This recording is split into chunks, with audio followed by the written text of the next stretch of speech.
pessoal, boa noite. Então, agora estamos aqui no 5º dia do Congresso, último dia de entrevista. Os entrevistados de hoje são pessoas muito legais e, na verdade, até meio família. A primeira pessoa a ser entrevistada é o Nikhil. Nikhil Gandhi foi uma bênção na minha vida. Ele, na verdade, é um aluno antigo. Ele apareceu quando eu estava em 2007 na Índia, se formando na turma anterior à minha, lá do curso de 4 anos. E graças a ele que eu consegui ter acesso a algumas disciplinas, como as disciplinas de Brahmanes, né, esses rituais todos com cordão e etc. Ele me ensinou esse negócio todo que me abriu várias portas lá na Índia. E também ele que foi quem me ensinou a ler os Upanishads, a ler o sânscrito. Claro que durante os 3 anos a gente acaba aprendendo mais, né? Mas aquela base que fez que desse toda a diferença para mim foi devido ao Nikhil. E ele é mais novo do que eu. Ele nem tinha feito faculdade na época que ele estava fazendo o curso de 4 anos, mas vocês vão ver a profundidade com que ele fala. É impressionante.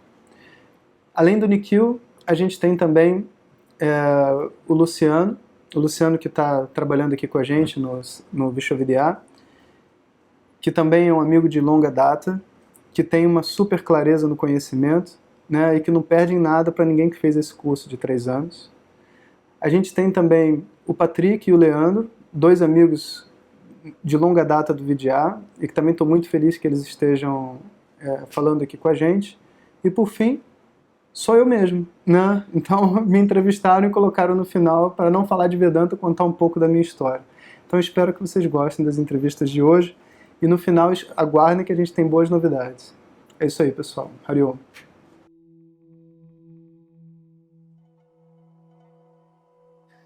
So, my spiritual journey, meaning the point in which I decided that the regular course of life, so study, get a job, get a career, have a family, and, live your life in the typically accepted and valued way. The point at which my journey deviated, went another direction, was the point at which I started asking questions about where is this all going? And I think that's common in some way for most people who go this direction, right? Because as long as you're satisfied with the way things are, there's no need to think about what else there could be out there. So growing up, there were some doubts about whether this prescribed life, this usual path, was really going to culminate in anything, was really going to lead to anything, provide me with some kind of contentment. And so once you start asking questions and looking for answers, that is where the spiritual journey begins. You may go from one place to another on that journey, look at different sources, look at different teachings, possibilities, but the journey starts when you start asking, what am I looking for? Why am I here? Where is this all going? What's the point? Some form of this question. So for the same way, that's how it started for me. I didn't know that this Vedic tradition had answers to these questions. I didn't know really there was such a thing as Vedanta, which would, give me the answers that I was looking for. And so initially I started doing all kinds of other things, like right? what? Whatever. First thing I did was I went to Nepal to volunteer at an orphanage. I thought that would give me some sense of, Nice. Satisfaction, some purpose, some meaning.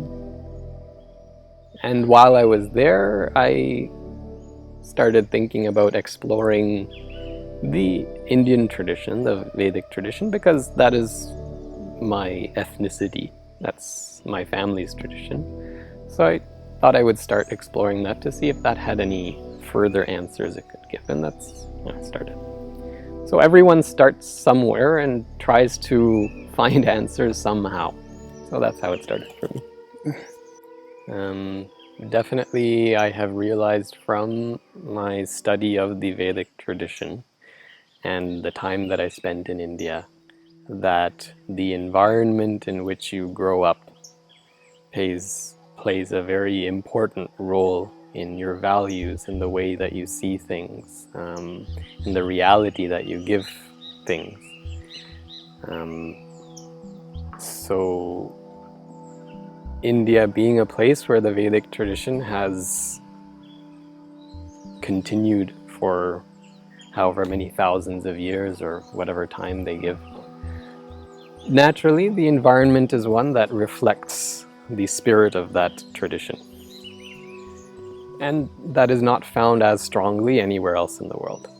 So growing up anywhere other than India, and within India in an environment that promotes that tradition, is naturally a disadvantage. But it's not a disadvantage that cannot be compensated for.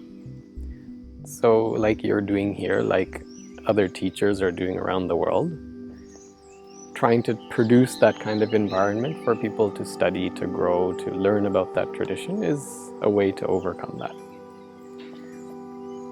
I have found living outside of India and growing up outside of India an advantage in that I can see clearly the gap, right, between the mindset of someone who has grown up in that environment and someone who is trying to embrace that environment coming in from the outside. So it has helped in that I'm able to show people small, subtle points. Veda is a way for us to know about things that are not available to our senses, to our ordinary ways of knowing.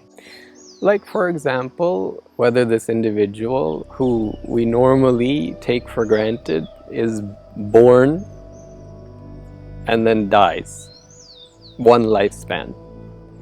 Whether this individual exists beyond that, whether I as an individual will continue after the fall of this body, the death of this body.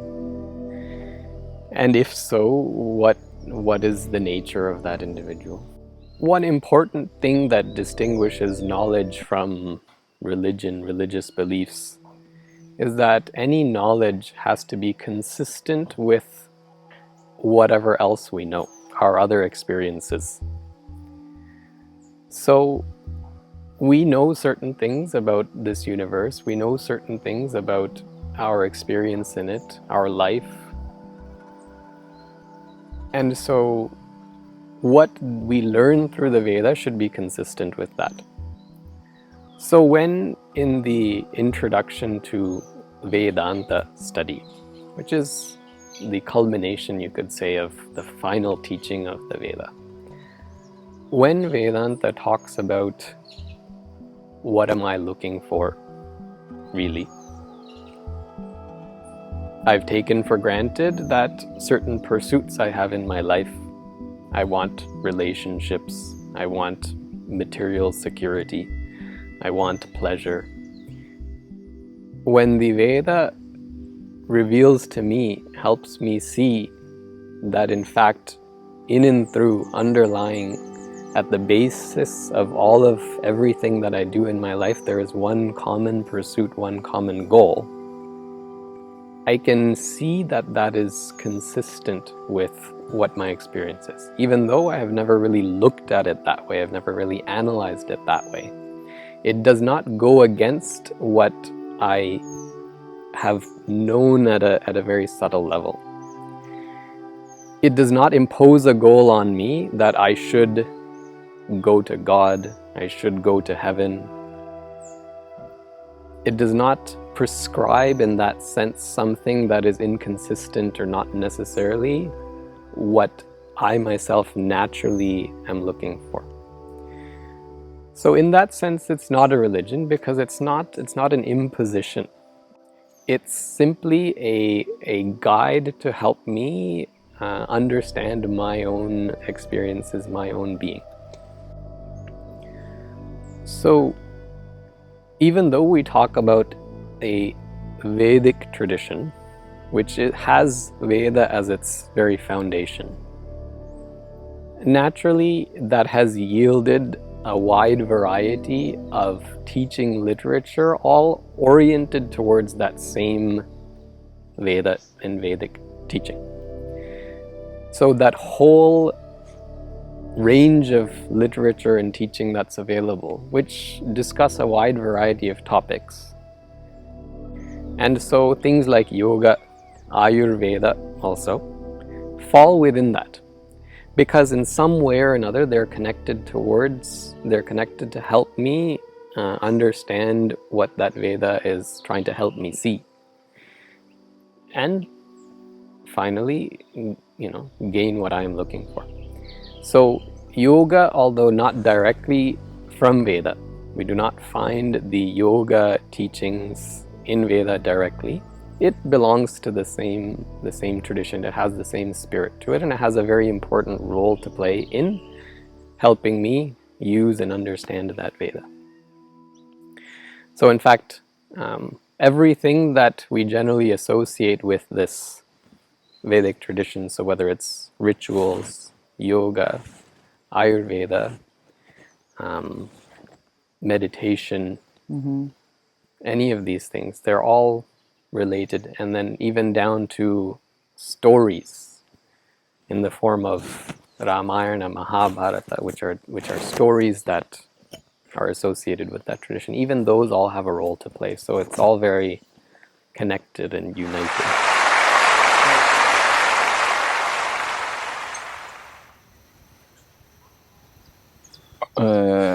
Bom, yoga entrou na minha vida na forma da prática, assim, de asanas, né? E Hatha Yoga, como o pessoal diz, porque eu estava num período da minha vida em que eu não sabia bem para onde ir, né? Eu estava começando a cursar uma faculdade, não estava satisfeito com aquilo, e eu resolvi então, não sei porquê, não sei da onde que eu tirei a ideia de fazer yoga. E aí perto da minha casa, assim, umas 5 quadras da casa onde eu morava, a casa dos meus pais, tinha uma escola de yoga. E eu fui e comecei a praticar. Isso já foi uma grande coisa, sabe? Mesmo a prática de Ashtanga Yoga, ou Hatha Yoga, Asana, Pranayama, isso, o pouquinho disso que eu comecei a praticar, já me trouxe um grande benefício na forma de um maior relaxamento, assim, uma maior clareza da mente, né? E aí eu mudei de escola. Eu mudei de escola de yoga, fui para a escola lá no Gandiva, né, em Curitiba. E a dona da escola um dia, isso foi em 2003, se eu não me engano, chamou a Glória Arieira para dar uma palestra. E aí ela foi e falou sobre a busca humana, né? Sobre o objetivo da vida e tudo isso. Quando eu ouvi a professora Glória a primeira vez, assim, o que ela falou sobre o assunto, né, sobre o objetivo da vida, foi algo assim muito claro, muito lógico, muito fácil de entender, mas ao mesmo tempo nunca ninguém tinha falado. E eu acho que muitas pessoas não estão estudando porque simplesmente não se depararam com alguém contando a ela sobre esse conhecimento, esse modo de vida. Isso, em parte isso, e em parte porque mesmo escutando sobre isso, a pessoa não desenvolve um interesse porque está focada em outras buscas, né? Então, dentro do Ashtanga Yoga, né, do yoga, da prática de yoga, o objetivo maior, o objetivo primário é você como que tomar posse da sua própria mente, né, vamos dizer. Porque a gente vê que a nossa mente, na maior parte do tempo, ou em grande parte do tempo, ela está ocupada de pensamentos automáticos, né? Pensamentos que estão lá, que não pedem a minha permissão, que simplesmente entram na minha mente, como se fosse, e me fazem sofrer, ter várias emoções, e eu como que tô refém disso, sabe? A mente simplesmente funciona sem o meu aval. Então eu como que tô submetido a essa tirania, quase, da mente, na forma desses pensamentos que eu não escolhi ter, que se eu escolhesse eu não ia querer ter, se eu pudesse escolher. Então essa é a situação de todo mundo, né? Da mente de todo mundo. E qualquer prática de yoga, qualquer que seja, ela tem por objetivo fazer com que isso diminua. Quer dizer, tem por objetivo fazer com que você tome posse da mente que é tua. Quer dizer, não fique refém da mente. Então o asana é uma ferramenta para isso. Porque você tem que fazer o movimento consciente, junto com a respiração, observando vários detalhes. Por exemplo, a pausa de pulmão cheio, a pausa de pulmão vazio. E à medida que você vai fazendo isso, não tem espaço para esses pensamentos automáticos, vamos dizer assim, tomarem conta da mente. Você toma conta da sua própria mente, na medida que você direciona ela, entende? O sentido da prática é só esse, sabe? A coisa é mental, não é física.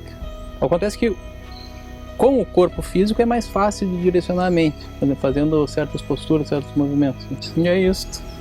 Porque o que acontece? Vamos falar assim, pega um aluno, chega e manda ele sentar no chão, pede para ele sentar no chão, fechar os olhos e fazer uma meditação, se concentrar em alguma coisa. A experiência de todo mundo é que isso não é possível. Uma pessoa que nunca fez nada, nunca praticou nada, ela vai sentar, fechar os olhos e ela vai ser atormentada pela mente, né? Esses pensamentos automáticos, essas reações, essas emoções.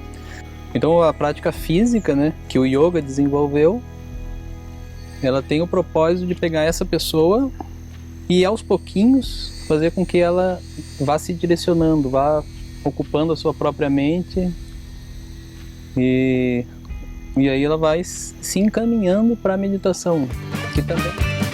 Pois é uma história, enfim, vou encurtar a história, porque a história é longa, mas a história é uma história interessante, né? Na verdade, eu sempre tive interesse, né, por questões de espiritualidade, enfim, estudos diferentes, né? Desde pequeno eu gostava muito, eu nasci numa família que é parte católica, parte espírita, né? Então eu ia muito em igreja e ao mesmo tempo ia muito em centro espírita, estudava muita coisa. Quando eu fui ficando um pouco maior, eu comecei realmente a estudar mais, né? Eu cheguei a fazer a primeira comunhão, enfim, eu realmente tinha um interesse maior, né? Mas chegou num momento em que, de alguma maneira, tinha que optar, porque para poder realmente me dedicar a alguma coisa, né? Não dava para ficar estudando as duas coisas ao mesmo tempo, eu acabei dando prioridade para o espiritismo. E aí fiquei estudando durante um bom tempo o espiritismo, né? Enfim, me interessava, né? Só que em algum momento começou a não me dar as respostas que eu buscava, né? Eu queria entender sobre o mundo, eu queria entender sobre o universo mesmo, né? Por que a gente está aqui, qual é a lógica disso tudo, né? E fez muito sentido durante muito tempo, né?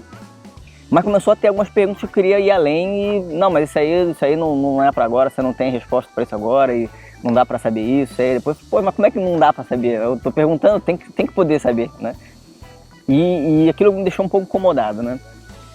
E eu e a Lud, na época, foi mais ou menos 2003, final de 2003, a Ludmilla, ela é atriz também, então ela estava fazendo uma peça em que os diretores colocaram muita coisa oriental, né? Ela era uma peça carregada de conceitos orientais, né? Então tinha música indiana e tinha vários aspectos do simbolismo, de alguma maneira carregava aquilo, né?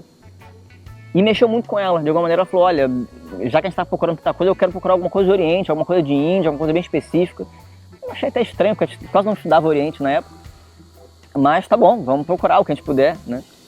E a gente começou a procurar algumas coisas, né? Na época eu estava fazendo ainda Física, na UFRJ, e ela estava fazendo História, na UFRJ também. Então eu comecei a pegar algumas disciplinas de Filosofia, comecei a estudar com ela algumas coisas, e a gente esbarrou com uma disciplina eletiva, que era História do Pensamento Oriental. E aí uma daquelas coisas que realmente são incríveis, né? O destino joga a gente, né, ali, né? Porque a gente começou a estudar, a professora era Raquel Moscovitch, né, que era aluna da Glória, e a proposta dela no curso era mostrar que no Oriente também tem filosofia, alguma coisa que você diga que é uma coisa profunda, tão profunda quanto, né? E ela estava dando o Bhagavad Gita, capítulo 2. A gente nunca tinha ouvido falar naquilo, mas ela começou a falar e foi uma coisa realmente incrível, né? A gente, poxa, começou a falar tudo aquilo que a gente queria saber, começou a encaixar as coisas começaram a encaixar e foram muito além, né? Começaram a falar muito mais coisas do que a gente nem tinha imaginado, né? A gente busca a descobrir sobre nós mesmos, né? O que a gente busca já é a gente, né? Então a gente não está buscando, fundamentalmente não está buscando o que está fora, né? Sobre o universo e como é que funciona e para onde eu vou, de onde eu vim. O que a gente busca fundamentalmente é a natureza do eu, né? Eu mesmo, né? Então o que a gente busca já é a gente. Então isso foi uma descoberta realmente incrível, porque aí sim, né, a pergunta veio, né? A resposta que eu buscava era a resposta da pergunta, de fato, quem sou eu, né? Fundamentalmente, quem sou eu, né? Então, o grande diferencial é esse, a grande beleza de Vedanta é essa, ela fala que você já é aquilo que você busca, você não precisa se transformar naquilo que você busca. O maior desafio, sem dúvida, são os conceitos que a gente traz de antes, né? Sem dúvida, fundamentalmente, os conceitos sobre si mesmo, né? Os julgamentos que você tem sobre si mesmo. Eu não tenho como ser livre de limitação, porque eu fiz coisas no passado e que eu me culpo até hoje e aquilo ali me atormenta. Então, de alguma maneira, você tem que lidar com a sua mente, você tem que lidar com o seu emocional. Você tem que ver que naquele momento era o que você podia ter feito. E hoje em dia você poderia não fazer mais isso, você faria diferente. Mas naquela época acontece, né? Então passou. Então você tem que lidar com a sua mente nesse sentido. Mas também conceitos que a gente traz sobre o universo, sobre a vida. Às vezes conceitos de outras tradições que podem fazer muito sentido naquela tradição. Mas quando você tenta encaixar, não faz sentido, porque está se falando de uma outra coisa, né? Então, a maior dificuldade também é essa, uma das grandes dificuldades é essa, você conseguir abrir o espaço para você ouvir aquela tradição, para seguir aquele método. Porque se você começa a misturar os métodos, aí começa a misturar, vira uma coisa de retalho e no final das contas, sente calor num canto, sente frio no outro e não funciona, né? Isso é muito difícil. O coração dessa tradição, né, que é justamente esse fio que une todas as disciplinas e une todos esses benefícios, ele na verdade é justamente a pergunta, né? A pergunta que a gente não sabe que tem, né? A gente quer uma resposta a uma pergunta que a gente não sabe, né? A gente não sabe qual é a pergunta, né? Então, o que a gente busca fundamentalmente não são as coisas pontuais da vida, né? Então, agora eu quero uma casa. Então, por que você quer uma casa? Né? A casa ela tem uma função, ela traz alguma coisa de bom. O grande problema é quando a gente acaba projetando uma paz na casa. Não, quando eu conseguir a casa, aí eu vou estar em paz, porque hoje eu não tenho. Mas quando consegue a casa, aí tem outros problemas. Não, agora eu tenho que resolver o ar-condicionado. Agora eu tenho que resolver a telha que está quebrando. Agora eu tenho um vizinho chato. Então a gente sempre tem os problemas, sempre buscando a paz, sempre buscando um estar bem. E Vedanta é justamente a solução. Porque Vedanta ele traz para você onde você pode encontrar essa paz. Constante, independente dos problemas. Não é que o problema vai acabar. Mas além do problema, você está em paz, você descobre uma paz. Então não é que você vai resolver todos os problemas que existam no mundo. Porque isso é impossível. Mas você consegue ir além, você consegue questionar, naquele momento você consegue ver que, apesar dos problemas, eu estou bem. Então você consegue descobrir a paz você não perde mais essa paz. E como é que você não perde a paz? Não é porque a paz você adquiriu a paz e você não larga. Você adquire a paz porque Vedanta mostra que você é a paz. Então esse é o grande benefício. É uma descoberta sobre a sua própria natureza. Isso realmente é impagável. Isso não muda a vida de uma pessoa. Na verdade, isso aí é a vida da pessoa. Fundamentalmente, isso é que é realmente a vida da pessoa plena, é essa descoberta. Isso realmente faz toda a diferença.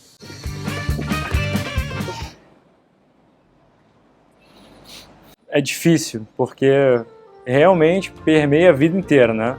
É bem difícil. Eu não sei direito quem eu sou sem o yoga. Mas eu posso dizer o que eu gosto, o que eu faço sem estar relacionado, né? Gosto muito de... sempre que eu posso, eu gosto de viajar para ficar um pouco mais tranquilo, né? A tranquilidade me faz bem de estar num lugar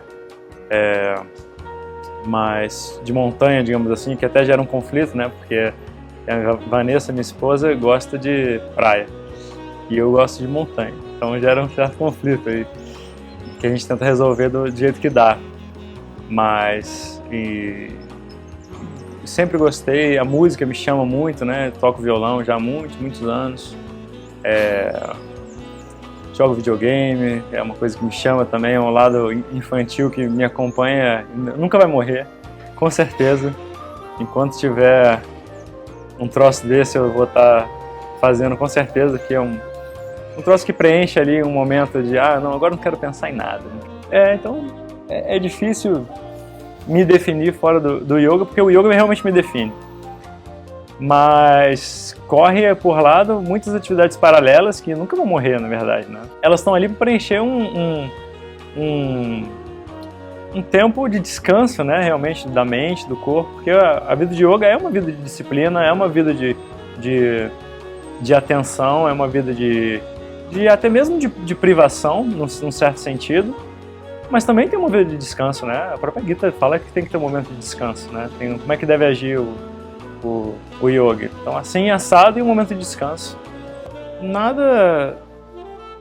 Não teve nenhum episódio, assim, pontual, realmente, que eu possa me lembrar.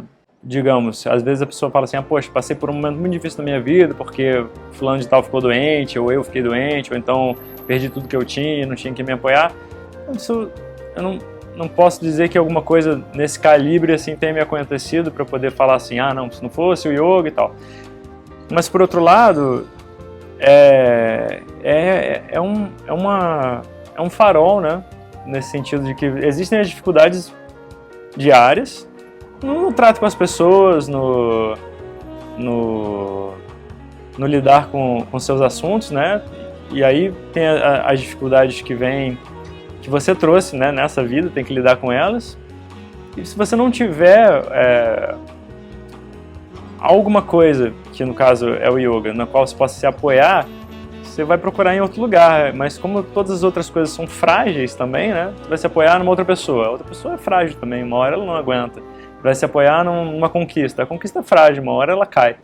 Então, se não tiver alguma coisa ali para te segurar, então nesse sentido eu vejo o valor do yoga de forma prática, digamos assim, como um farol, realmente. Toda hora que tá bagunçado, eu sei para onde eu tenho que olhar. Então, nesse sentido, é difícil. É difícil porque, primeiro que yoga não é que nem cristianismo, que tem uma referência, né? Tipo, cristianismo é tipo católico romano, a referência é o Papa. Então tem uma figura central ali e o que ele fala junto com aquela congregação é a regra e todo mundo tem que seguir. E quando se trata de Índia e de yoga, é uma zona. O hinduísmo não tem uma figura central e o yoga também não.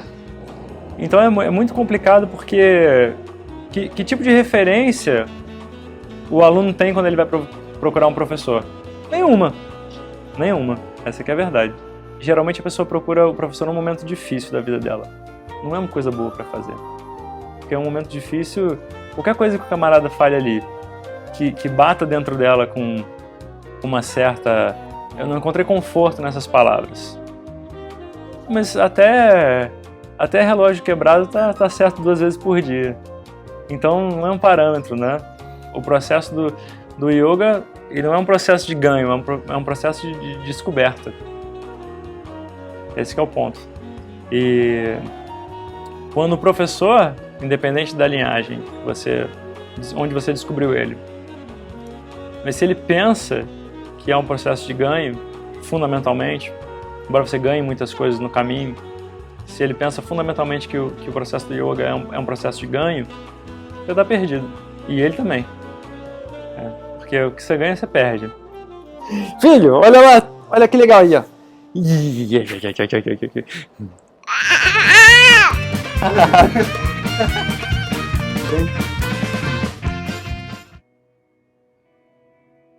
A espiritualidade, ela entrou na minha vida, na verdade, só depois que eu estava formado, já tinha minha empresa, e que eu tive a oportunidade de conhecer um professor de yoga, que também era professor de Vedanta, o Santoshi, e que, assim, teve essa habilidade de tirar minha mente de dentro do samsara. Eu sou muito grato a ele. Obviamente, depois eu tive vários outros professores, né? Mas tudo começou com o Santoshi, e depois eu fui para a Glória, e depois eu fui conhecendo vários swamis e professores, até que eu fui parar nesse curso de 3 anos que eu fiz. Olha, a vida no ashram não é fácil não, sabe? As pessoas imaginam, né, que você vai passar 4 anos no ashram, conversando com as plantas, e respirando ar puro, e todo mundo vivendo bem, mas na verdade não é assim. É tipo um Big Brother de 4 anos, imagina, com pessoas de culturas completamente diferentes, com valores completamente diferentes.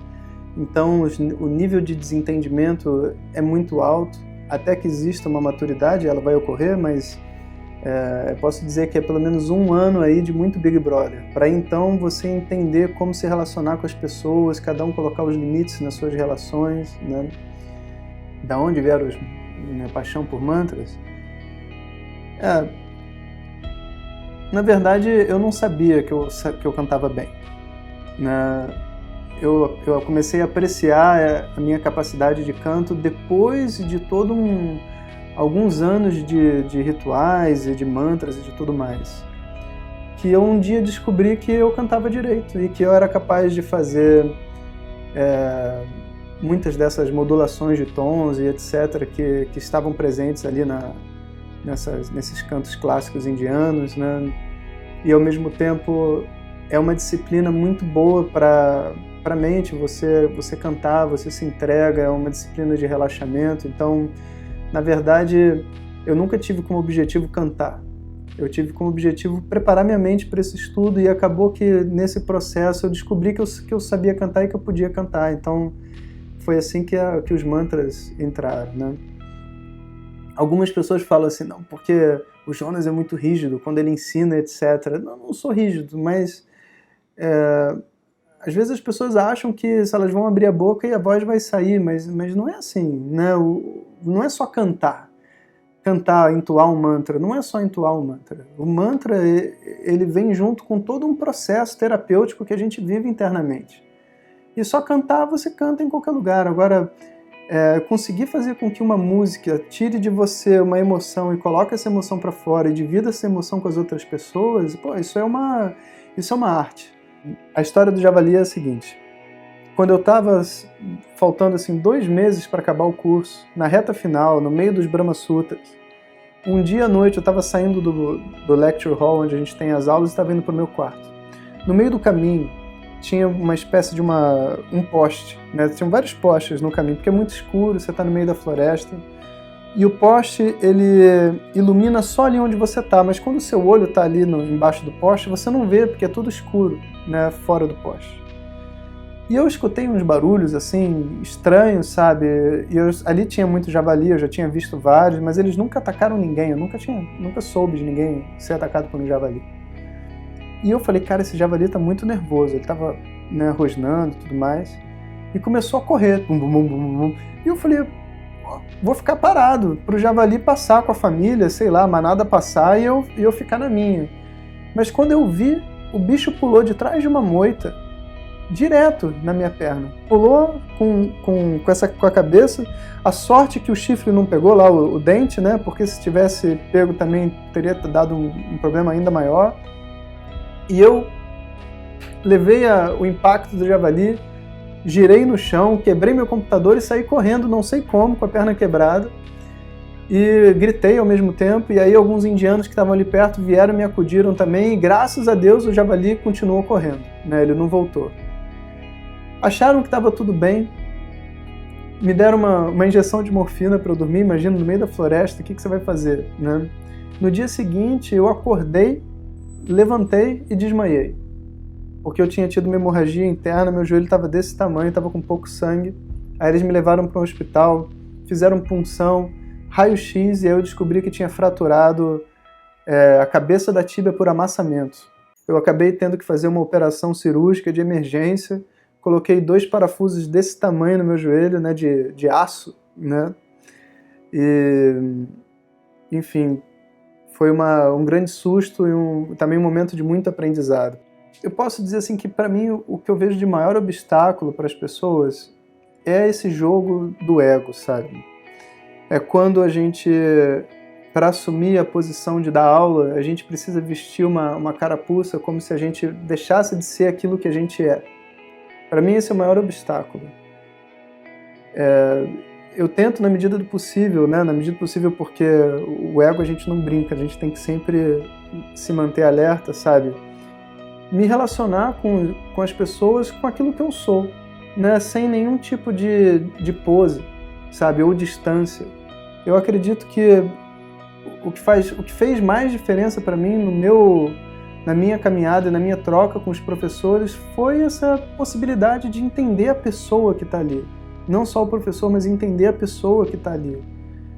E sabe, quando a gente ganha essa capacidade de apreciar a pessoa, eu não vejo assim, os professores têm muito que aprender. Não, eu vejo todos grandes mestres. Eu olho para os meus amigos, para as pessoas que estão ensinando, não importa se tem mais tempo ou menos tempo de estudo, e eu vejo grandes mestres. E eu aprendo com elas, né? Então, de alguma maneira, é como se eu tivesse aprendido a preservar internamente essa minha disposição de ser um aluno, sabe? E eu acho que isso talvez seja o maior obstáculo para as pessoas quando elas querem virar professores de alguma coisa, ainda mais se for professor de yoga e professor de Vedanta, sabe? Professor de Vedanta, professor de yoga não existe, sabe? Eu gosto de pensar assim, não existe. O que existe são alunos. Alunos mais velhos, alunos mais novos, alunos que já estão um pouquinho mais na frente, alunos que estão um pouquinho mais para trás. E professor a gente deixa para Ishvara, né? Deixa para Deus. Ele é o professor de todos nós. A gente só compartilha um pouco do que a gente sabe, né? Atento, para não fazer nenhuma besteira, tentar mudar nada, criar uma tradição nova, né? Para conseguir fazer com que o que está funcionando continue funcionando, né? Essas foram as entrevistas de hoje. Triste ter que acabar as entrevistas, porque realmente todo esse processo, né, que a gente viveu assistindo esses professores todos, ele realmente mexe muito com a gente.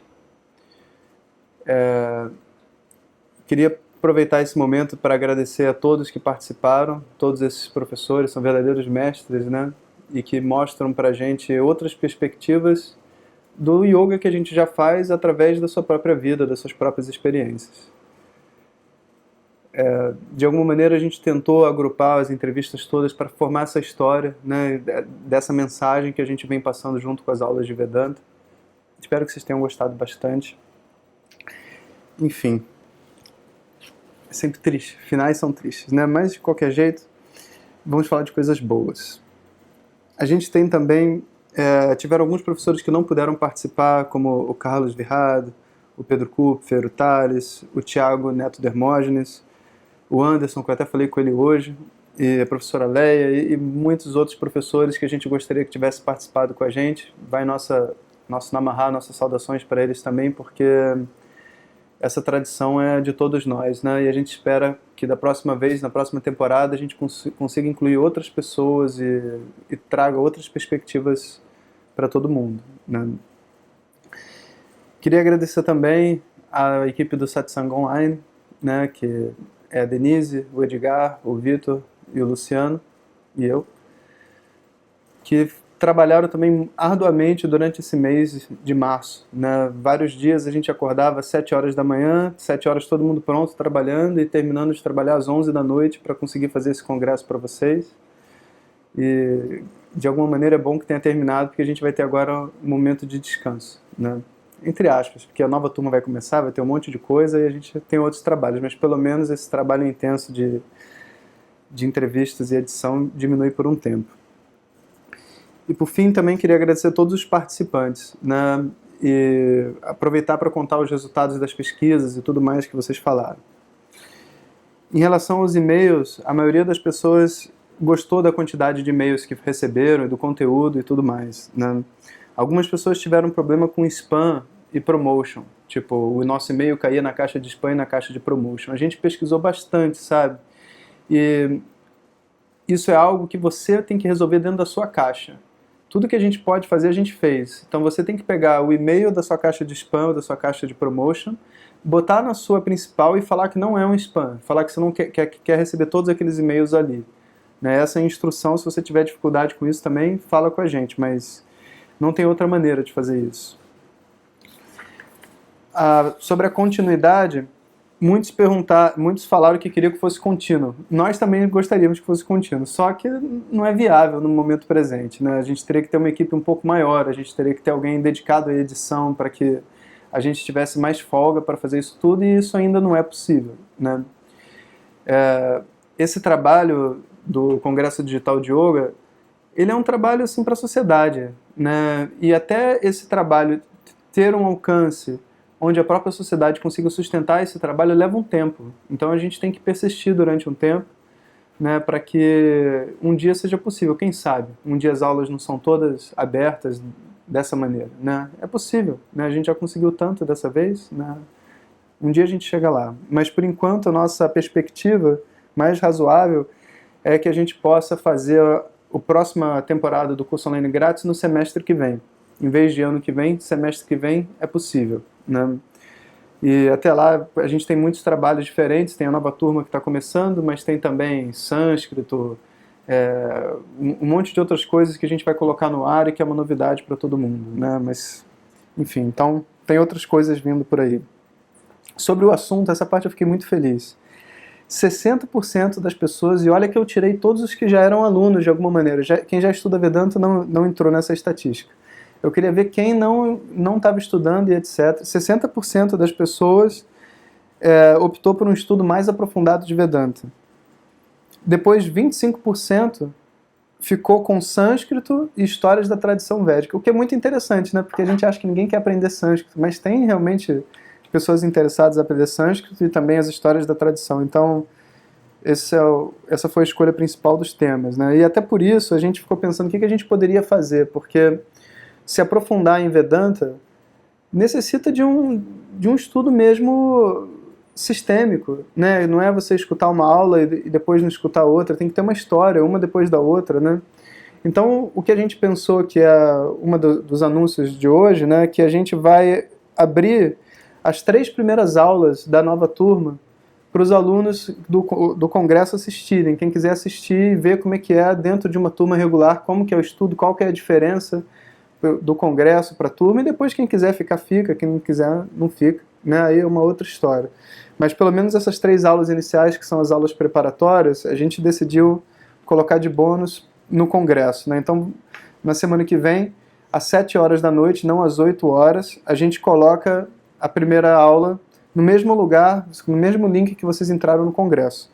Quem estiver na turma, entra pela turma, não entra pelo congresso, tá? Mas quem estiver assistindo através do congresso, é no mesmo local de sempre, né? Só vou pedir para vocês que, assim, quem quiser participar e assistir essas aulas, vem com uma mente aberta, porque aqui a gente tem que preservar um pouco o conceito de que é uma coisa aberta na internet. Quando a gente vai para uma turma, a gente tem que ir direto ao assunto, a gente tem que tirar de dentro da pessoa aquele bloqueio que está ali dentro que não permite com que ela estude. Então as aulas são um pouco mais fortes, né? Então vai com a mente aberta, coração aberto, e tenho certeza que vocês vão gostar. Outra coisa legal. Terminamos então o crowdfunding, né? O levantamento de recursos para essa temporada, e a gente tem várias boas notícias. Primeiro, a gente atingiu 107 colaboradores, né? O que é gente pra caramba, e com esses 107 colaboradores a gente atingiu aproximadamente 75% da nossa meta, né? E isso permitiu com que esse conhecimento fosse muito longe. Só para você ter uma noção, a gente teve mais de 300 pessoas nos workshops espalhados pelo Brasil, e inscritos no congresso a gente tem 8.000 pessoas que estão assistindo esse vídeo agora, né? E isso é muito legal, né? É uma dimensão nova para disseminar esse conhecimento. E com certeza muitas e muitas outras pessoas também assistem, mas elas não estão inscritas no congresso, porque os vídeos estão disponíveis tanto no site quanto no YouTube, né? Hoje em dia no nosso site a gente tem aproximadamente 1.000 novas pessoas por dia acessando o site, né? Isso é um número muito, muito significativo, e a gente está muito satisfeito de poder oferecer esse trabalho, né? E hoje a gente recebeu uma boa notícia, que é assim, o Google reconheceu o nosso trabalho e ele resolveu investir. E eles vão investir para que o Congresso Digital de Yoga fique no ar durante bastante tempo, né? E eles vão fazer a propaganda gratuita do Congresso nos mecanismos todos de buscas deles, que nem eles fazem com os outros mecanismos do YouTube e tudo mais, né? Então isso foi uma outra coisa muito legal também, e que foi uma conquista de todos nós nesse processo, não só quem fez as contribuições, mas também quem estava aqui presente, participou, quem compartilhou com seus amigos e tudo mais, e permitiu que esse conhecimento chegasse mais longe, né? Atingisse mais pessoas. que eu acho que é o mínimo que a gente pode fazer por essa tradição, né, para ajudar a mantê-la viva, né. E, enfim, então eu queria dar essas boas notícias para vocês. E agora no final, a gente também tomou uma decisão que, desde que eu voltei da Índia, a gente tem usado esse endereço, né, do Satsanga Online para fazer uma troca de ideias, uma troca de conceitos, algumas aulas, satsangas, que são esses encontros, né. Mas já faz quase 2 anos que eu voltei. O objetivo, né, de satsanga mudou. A gente está agora estudando Vedanta propriamente dito. Satsangas são muito poucos, né, comparado com as aulas de Vedanta. Então a gente resolveu que a gente iria mudar de satsanga online para Vedanta online. Então a gente está mudando hoje, né? Deixamos de ser satsanga online e passamos a ser Vedanta online. E também, em vez de ser .com.br, que era o nosso endereço anterior, a gente mudou para .org. Porque .org tem mais a ver com o nosso objetivo. Porque tudo bem que a gente está trabalhando, a gente ganha dinheiro e tudo mais, porque essa é a maneira que a gente tem de sobreviver, mas boa parte do nosso trabalho não tem fins lucrativos, né? Então não faz sentido a gente ficar com esse formato de empresa, né, .com.br. Então a gente está trabalhando agora através até de uma associação, e o nosso site mudou para vedantaonline.org. Então vocês podem atualizar os links de vocês nos sites, e os e-mails todos agora também no final é vedantaonline.org. Tá? Não se preocupem, porque o Satsanga Online vai ficar no ar durante um tempo, e depois de um tempo também, você entrando lá, você se direciona para o vedantaonline.org. Então se vocês entrarem no vedantaonline.org, vocês já vão ver várias coisas sendo construídas novas lá, mas elas vão mudar ao longo desse próximo mês que está vindo, até ficar completamente Vedanta Online. Tá? E para fechar, para a gente comemorar essa abertura do novo site, também fechar o congresso de hoje, eu vou botar para vocês a abertura do Vedanta Online, né, que a gente montou para começar esse trabalho. Então vou botar a abertura para vocês e logo depois eu volto para a gente continuar no Hangout. Quem quiser conversar um pouco, falar um pouco como foi sua experiência durante esses dias de congresso. Tá? Até mais.